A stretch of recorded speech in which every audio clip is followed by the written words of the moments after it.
Olá, meus amigos, como vamos? Mais uma vez, seu amigo André Canuto por aqui. Dessa vez eu venho aqui por causa de vocês, né? Tenho recebido algumas solicitações de alunos, de mentorandos, né?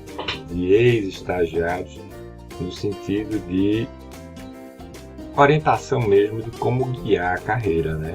Como saber que você está bebendo em fonte segura, certo? Então, eu vou dar aqui nesse vídeo algumas dicas para você que quer se especializar, que quer verticalizar seu conhecimento, que quer tornar-se um profissional diferenciado pelo conteúdo, né, de qualidade que você tem a oferecer, mas aonde buscar esse conteúdo, né? Porque hoje há uma confusão, né, de conteúdos por aí e muito mais também existe, para além disso, uma confusão de pessoas que se dizem, né, especialistas sem ser e confundem, né, muitos dos alunos que estão aí de boa fé, pessoas que querem investir, querem ter uma capacitação, mas não tem assim um bom referencial de escolha, tá? Então, por onde a gente pode começar, né?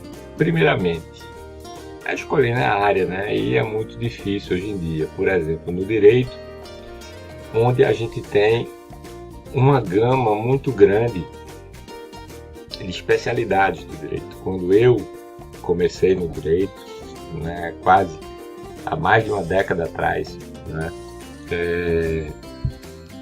o direito ele tinha ainda lá somente os vieses clássicos do direito, né? A gente tinha direito civil, direito de família, direito do trabalho, direito comercial, né? Que hoje alguns chamam de direito empresarial, né? Tinha-se o direito penal e dentro do direito civil, direito de família, sucessões, né? Aquelas partes lá do direito de família, de civilista, né? E era basicamente isso que existia. Existia também direito de meio ambiente e, salvo engano, era isso. Hoje em dia existe uma gama de ramos de direito que estão microfragmentados. Por quê? Porque as necessidades de atuação profissional do direito hoje em dia estão cada vez mais especializadas. Eu estou falando com vocês através de meio tecnológico. Hoje em dia já existe direito digital, não é assim, que já existe há algum tempo, evidentemente, mas hoje com uma gama de verticalização muito maior. Hoje em dia não tem só especialidade na lei, né, no aparato legal do direito digital, mas também nas relações mantidas por aqui. Então você tem os contratos digitais, você tem a questão da LGPD, né, de Lei de Proteção Geral, Lei Geral de Proteção de Dados, você tem a questão das condutas, né, do usuário, você tem o próprio marco civil da internet que interfere aqui nessa relação e vai gerando um monte de necessidades. Por exemplo, os advogados de startups, né? Eu, inclusive, tem um link meu na Canuto College, onde eu falo de todo o aparato legal que as startups precisam e muitas vezes é ignorado. Elas só lembram disso aí quando elas precisam de um investidor anjo ou querem captar algum recurso, né, para além dos próprios recursos, né, das vias tradicionais.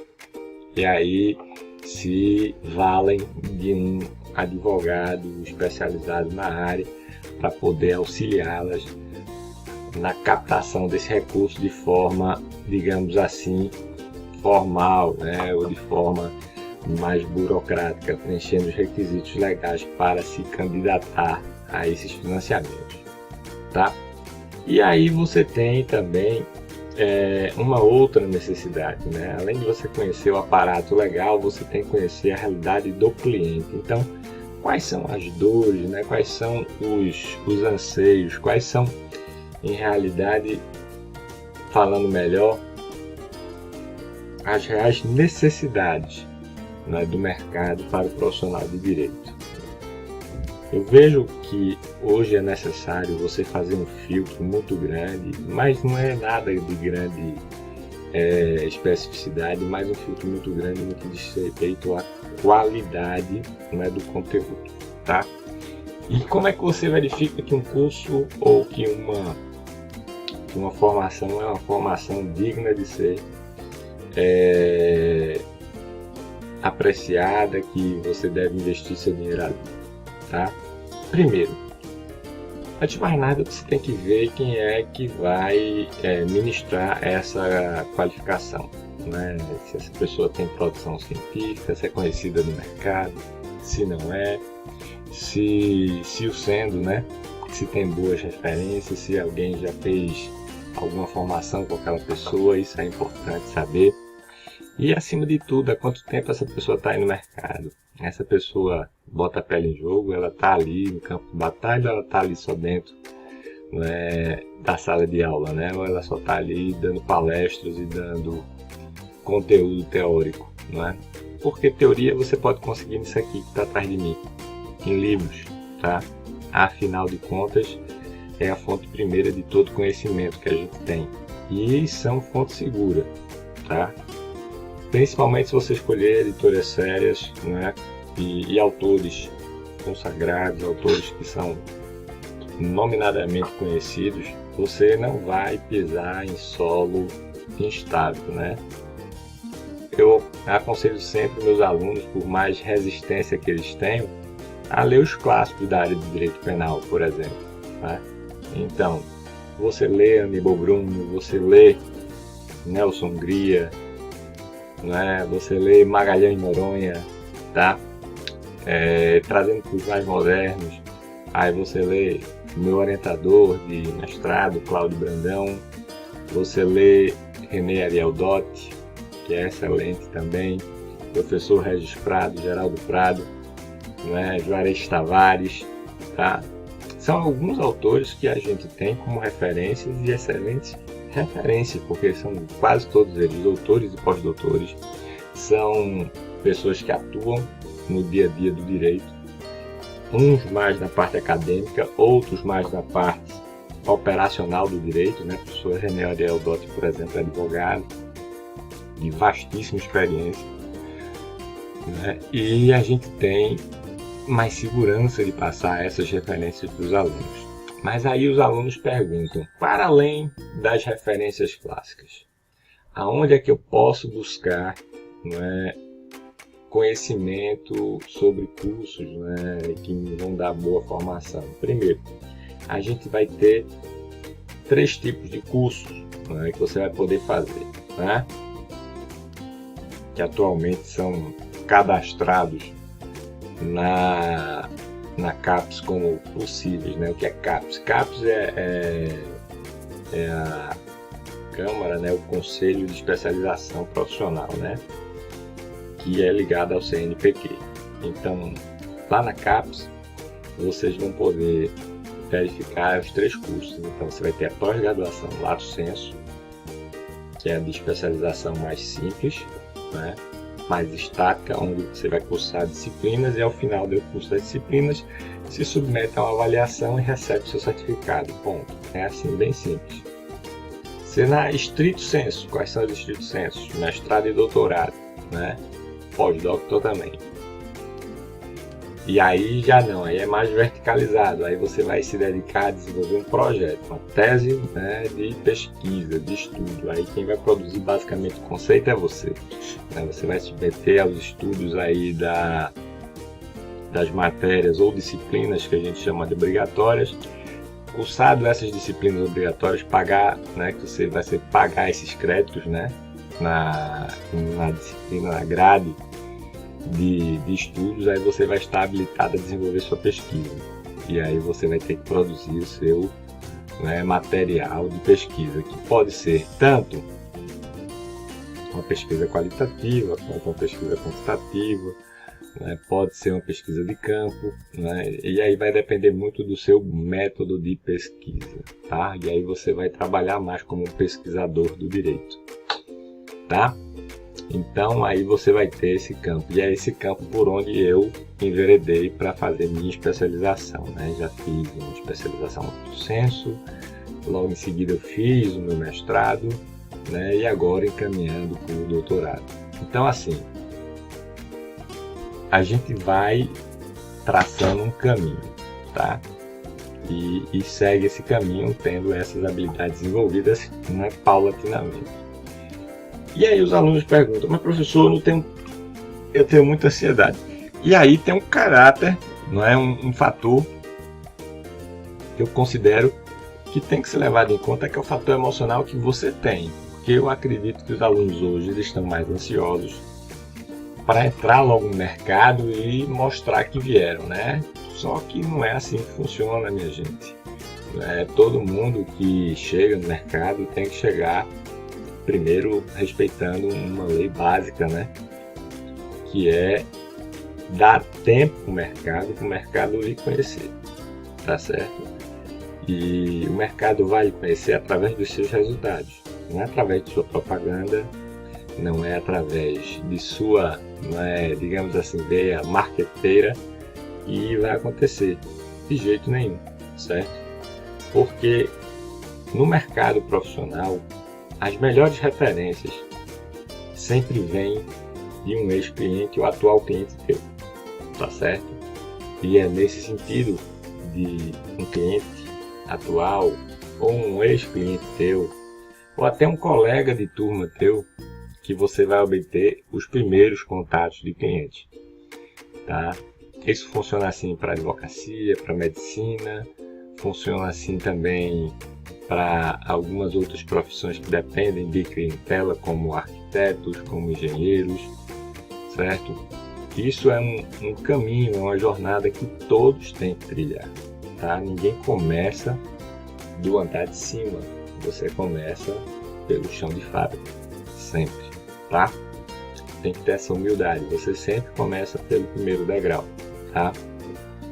Pessoas que se avoram, de queimar etapas e se colocar na posição de professores ou de instrutores quando eles estão recém-saídos, né, da primeira formação, que é a graduação, são pessoas que, via de regra, tá? Eu não estou dizendo aí que é de maneira geral, mas via de regra nos aponta isso, estão trabalhando para se colocar no mercado, utilizando o anseio, a demanda que existe, né, daquela parcela de pessoas que trabalham com ansiedade, tá certo? Por quê? Porque quem trabalha com ansiedade não está procurando qualidade, quer satisfazer aquela coisa, é com síndrome de abstinência. Eu comparo muito com síndrome de abstinência, né? Então, assim, a pessoa que está desejando fumar um cigarro, está com síndrome de abstinência porque não tem um cigarro na hora e tal, a primeira carteira de cigarro que ele vê na frente, ele saca um cigarro e acende e fuma. Por quê? Porque ele está precisando daquilo, ele quer aquilo, né? É como se diz numa lei básica do mercado, né? A lei de oferta e procura, tá? Mas nem tudo que se encontra é coisa de qualidade, vamos combinar, tá? E para você ter segurança da qualidade dos cursos, você tem que verificar basicamente alguns elementos. Primeiro, ementa, né? Todo curso tem uma ementa, um conteúdo programado, tem que estar lá bem definido, tem que estar escrito e descrito para você com detalhe a metodologia, tá? Que metodologia vão utilizar para ministrar aquele curso, né? Carga horária, finalmente o perfil, não é, científico ou de formação dos professores. E por último, mas não menos importante, como? Em que instituição é aonde? Né? Vai ser por EAD, vai ser presencial, vai ser em seminários, vai ser encontros em cada 15 dias. Né? Por exemplo, lá na pós, eu quando estou dando aula, a gente se encontra sempre. Sábado sim, sábado não, ou seja, a cada 15 dias, o sábado inteiro, né? Então eu descarrego um monte de teoria, mas ao mesmo tempo a gente interage muito em debates, né, que acontecem durante a semana, né? E para isso a gente tem um grupo de pesquisa que a gente trabalha internamente e aí via videoconferência nós nos encontramos, debatemos algumas ideias, eu dou alguns norteamentos para os alunos e a gente segue por ali. Tá? Mas muitas vezes você vai ter as chamadas formações rápidas. Formações rápidas, a primeira coisa que você deve lembrar é que elas não vão te dar formação nenhuma, tá? Ninguém se forma, né? E ninguém se habilita a nada em 2, 3 dias, tá certo? O máximo que você vai conseguir é um overload aí de informação, de dados, tá? De dados, via de regra, desagregados, de dados desorganizados. No máximo, você vai captar alguma coisa de opinião do interlocutor, aquele que está apresentando, né? O conteúdo para vocês. Mas jamais você vai ter condição de ter formação em 2, 3 dias, tá? Tem gente que diz, não, estamos precisando estudar tal aspecto legal, e aí vamos nos reunir nos dias tais e tais para poder debater esse. Ótimo, vai ser um debate, não vai ser formação, não vai ser sequer congresso nem seminário, vai ser no máximo um debate, porque até seminário ele tem metodologia para ser organizado, tá? O seminário ele tem que ter um conteúdo programático temático, certo? Ele vai ter que ter a multidisciplinariedade, né, também presente, né? Ou seja, o quadro multidisciplinar dos palestrantes para gerar o quê? Os diversos pontos de vista que vão te permitir os insights necessários para confrontar as teses que são apresentadas ali. E, por fim, vai ter que ter um resumo, né? Os anais daquele encontro.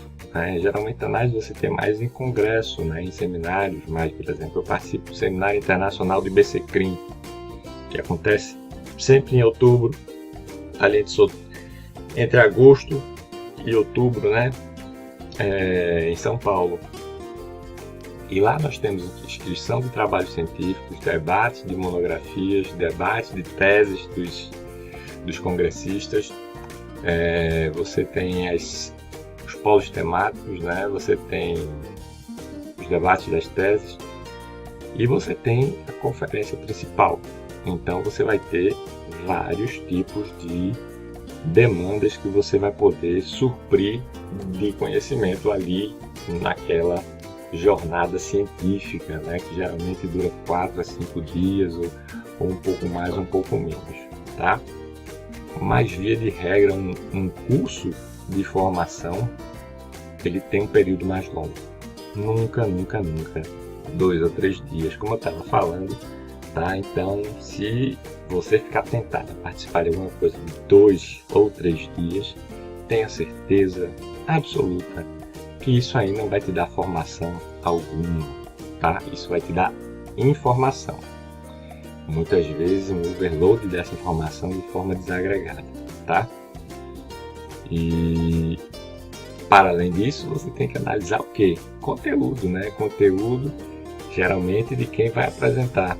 Então, coloca o nome desse apresentador, né? Ou desse palestrante, ou desse instrutor, lá no link do currículo Lattes, tá? Currículo Lattes é o currículo científico que todo pesquisador tem que ter para desenvolver, né, seu trabalho científico, né, seu perfil acadêmico. Evidentemente que nem todo mundo tem perfil científico, tá? Mas ele é um ótimo indicativo, tá certo? Ele é um indicativo de quão profundo é, né, o tipo de conteúdo que aquele palestrante pode te ofertar, tá?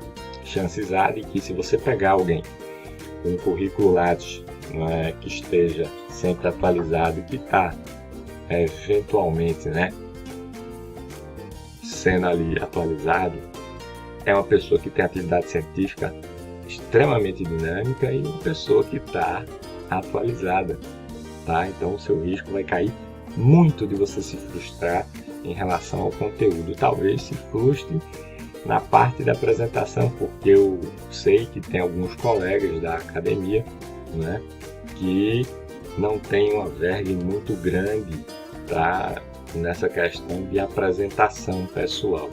Apesar de terem trabalhos científicos robustos, né, mas nessa questão de apresentação pessoal, eles são, digamos assim, um pouco antididáticos, né, ou pouco didáticos, digamos assim.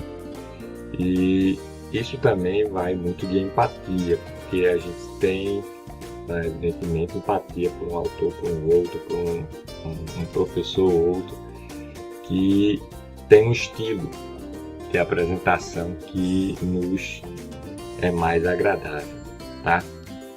Esse é um outro aspecto. Então, já sabemos que formação em 2, 3 dias não vamos conseguir. Certo, professor, e o que é que eu consigo com 2, 3 dias? Olha, via de regra, você pode participar de um workshop, tá? Você pode participar de um debate, tá? Tem alguns debates que são bem legais, bem interessantes. Agora, o que eu aconselho, né, para aquele que tá perdido mesmo, que tá perdidão, que não sabe por onde começar, e via de regra ninguém fala isso, né? Eu gosto muito de aconselhar meus alunos a fazer teste vocacional, tá? Tenta fazer um teste vocacional, nem que seja por curiosidade, tá? Porque se ele não apontar uma vocação que você acredite que é a sua, ele vai te dar pelo menos alguma diretriz segura, tá? Uma referência para você partir dela, tá? Existem casos e casos, eu tenho casos assim também de colegas meus, de pessoas que acreditavam que ia trabalhar com direito penal e não estão no direito penal, estão no direito civil. Eu toda a vida achei que eu ia ser civilista. Desde os primeiros momentos de faculdade eu achei que eu ia ser civilista, né? E ao contrário disso, né, sou penalista com alegria, né? Gosto do direito penal, amo a liberdade e tudo que diz respeito ao direito penal, os aspectos legais e também os aspectos da dinâmica processual. E trabalhei em defensoria, trabalhei em procuradoria da República, né? Já prestei assistência para gente, para a Polícia Federal, já prestei assistência para a Polícia Civil. Então, é um ambiente que me agrada muito trabalhar por conta do conteúdo da matéria que eu escolhi para exercer minha função no direito, tá? Evidentemente que trabalhar com crime na vida prática não é fácil pelos ambientes, né, que a gente tem que frequentar algumas vezes, né, delegacia de plantão, você tem que às vezes entrar em alguns locais, nos horários malucos assim, que você tem que ir por conta de busca e apreensão, o teu cliente está precisando de socorro e você tem que ir lá.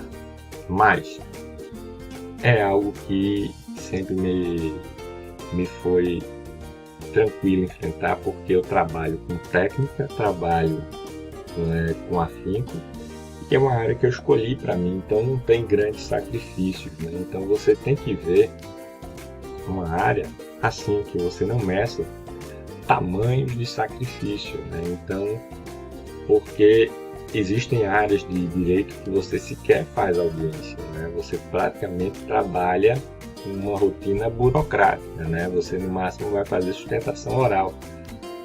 É o caso, por exemplo, da área previdenciária, né? Quem trabalha com direito previdenciário basicamente faz requerimento e depois desse requerimento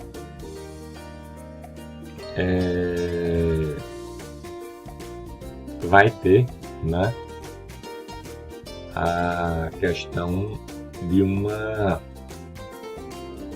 sustentação oral que pode ser feita no segundo grau, em grau de recurso. É uma possibilidade também, tá? Então tem campos e campos na área de direito. O bom é que você treine, pratique. A fase de faculdade é excelente para você tentar achar estágios, até mesmo voluntários, para você sentir as áreas. Se você não conseguir estágios, por que você não pede para o juiz para você assistir às audiências? As audiências, via de regra, são públicas, né? Então, tanto no direito penal, que são da sua grande massa pública, mas no direito civil também. E se você leva a sua carteira da faculdade, leva a sua carteira de estagiário da OAB, você já tem chance de começar a assistir às audiências para ir pegando o fio da meada, ver por onde é que você vai escolher, né, a área de atuação. Tá? Evidentemente que no fórum você só vai ver as áreas mais tradicionais, né, que é direito civil, direito de família, né, eventualmente você vai ver alguma audiência de empresa, de direito comercial, mas além disso, direito penal e direito trabalhista. E as outras áreas? As outras áreas você tem que realmente estudar. Uma das coisas que são muito bacanas que você pode fazer é tentar agendar conversas com advogados que atuem nessa área para saber deles os insights, né, que eles têm de como é que funciona a área e tal. São ótimas referências para quem está querendo se encaminhar, né, numa área profissional, tá? Mas aí uma pergunta que também é feita é como é que eu sei se um curso ele é um curso legítimo ou se é um curso somente que é caça-níquel, né? Aquele famoso curso que é somente para ganhar o dinheiro da inscrição e você vai ficar a ver navios no que diz respeito à qualificação que você procurar, né? Bem, eu digo a você que isso aí você tem que se pautar pelo rito clássico, tá? É o mais fácil e é o mais seguro, tá? Então, qualquer curso de especialização, busque saber se eles têm ex-alunos. Depois dos ex-alunos, você fala com os ex-alunos e pergunta como é que foi o curso. Foi bom? Foi mal? Atingiu suas expectativas? Te deu boa formação? Quem são os instrutores? Olha que você tem muita gente no mercado, tá? E é preciso realmente se preocupar em separar, não é, aquilo que é somente mais um dos cursos que realmente vão te dar algum conteúdo de qualidade, vão servir de referência, inclusive, para você como chancela, né, de qualidade técnica, tá?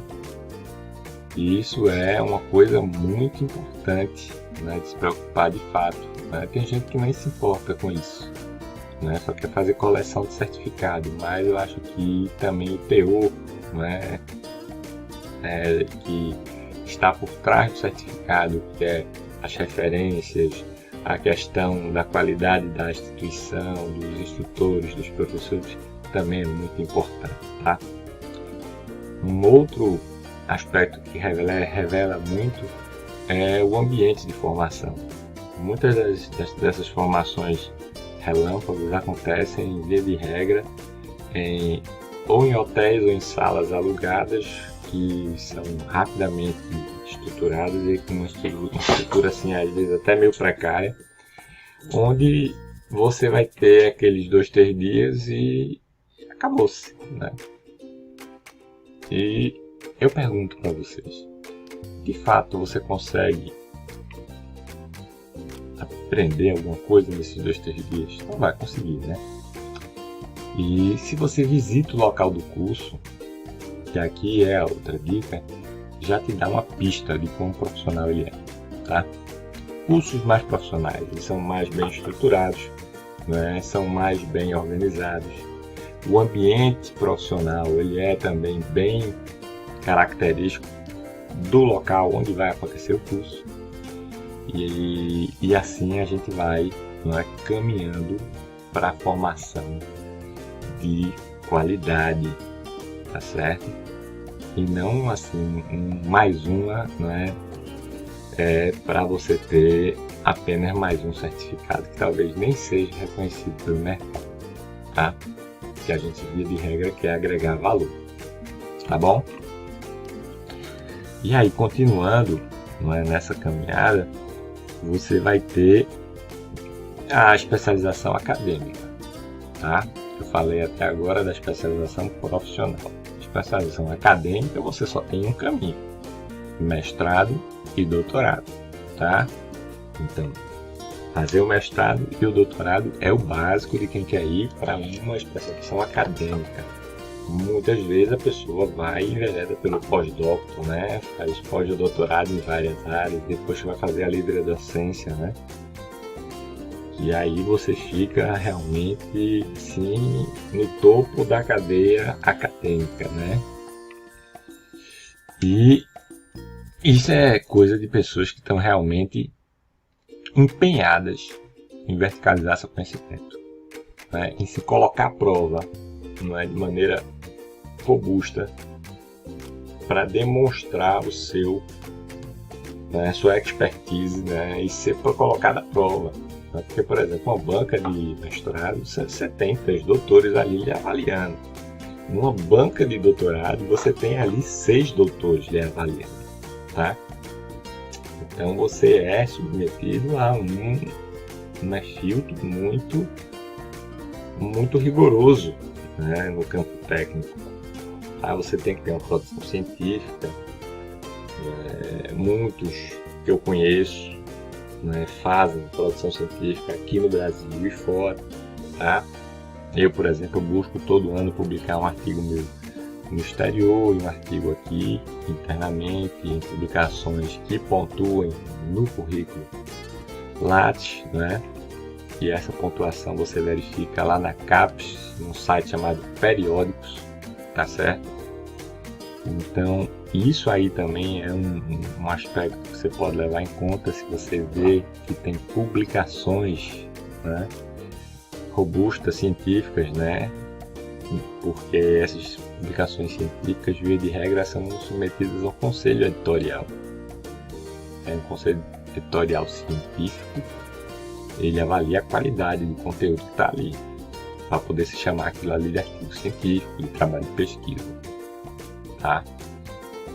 E, por fim, mas não por último, busque referências nos seus amigos, nos seus colegas, que você conhece de curso, pessoas que você conhece da vida do direito, que você tem como referência, que você admira, tá? Professores, né, que foram seus professores mais próximos de faculdade, geralmente dão excelentes referências, né? Colegas mais velhos, mais antigos, assim, que estão 2, 3 períodos adiantados, concluíram o curso antes de você, podem lhe dar algumas pistas do caminho que você pode seguir, tá? Então, tudo isso é importante você ter em mente quando você buscar se especializar, tá? A melhor coisa que você pode fazer, tá, é fazer essa busca, porque por mais tempo que você invista nessa pesquisa, né, de campo e analisar qualidade, conteúdo e tudo mais que eu já falei aqui, né, você vai estar se poupando de uma frustração futura por ter se antecipado e de maneira talvez muito impulsiva, feito a inscrição muito rápido, ter feito a inscrição sem avaliar critérios que são fundamentais para que se tenha uma formação de qualidade, tá? E meu último conselho para vocês é que comecem a especialização de vocês, que comecem a verticalizar o conhecimento de vocês através da leitura, através do estudo, né? Estudo é sacerdócio individual de cada um, solitário, mas escolham as áreas. Então, por exemplo, você vai para uma área que não tem referência nenhuma, né? E aí de repente surgem pós-graduações naquela área, pós-graduações lato sensu. E aí você vai ver quem são os professores, e às vezes os professores nem da área são. Eles vão te falar alguma coisa no sentido de generalistas, né? E vão te falar generalidades do direito. E aí é outro ponto que você tem que analisar: quem são os teus professores, tá? Porque eu vejo muita gente capaz, que realmente fala e aborda o assunto, mas eu vejo também muita gente que usa a capacidade que tem de direito, de articulação, para falar coisas que são encontradas em livros. Bem, você não vai investir, né, seu rico dinheirinho em coisas que você pode encontrar nos livros. Você tem que realmente buscar conteúdo denso, conteúdo mais robusto. Não se deixe enganar por títulos, tá? Busque sempre ver quem é que é referência no mercado, tá? E esse meu último conselho vale para todas as áreas. Você quer se especializar? Vá no estante de uma livraria, olhe os títulos, olhe quem são as pessoas, quem são os autores, veja quais são os livros mais vendidos naquela área, busque referências, e conteúdos ali como primeira iniciativa de especialização. E a partir dali comece a aprofundar seu conteúdo para buscar algo presencial, uma formação mais densa, mas sempre em instituições de referência de boa reputação. Se você tiver dúvidas sobre a instituição, você deve realmente evitar, certo? Porque no que diz respeito a instituições de ensino, se há dúvida, é melhor você recuar, tá certo? Isso vale para a instituição de ensino, quanto também para instrutores isolados, tá certo? E fica aí esses conselhos para vocês, que eu espero que de alguma forma auxiliem vocês. Eu vou deixar aqui embaixo, desse vídeo, o link para o currículo Lattes, o link do CNPq, tá? E vou deixar alguns links de indicação de cursos de aperfeiçoamento para vocês poderem se pautar, tá bom? Um forte abraço a todos, tá? Espero que esse vídeo auxilie vocês de alguma forma e eu vejo vocês aí, tá? Nos próximos vídeos, tá? Aqui da Canuto College. Forte abraço aqui do seu amigo,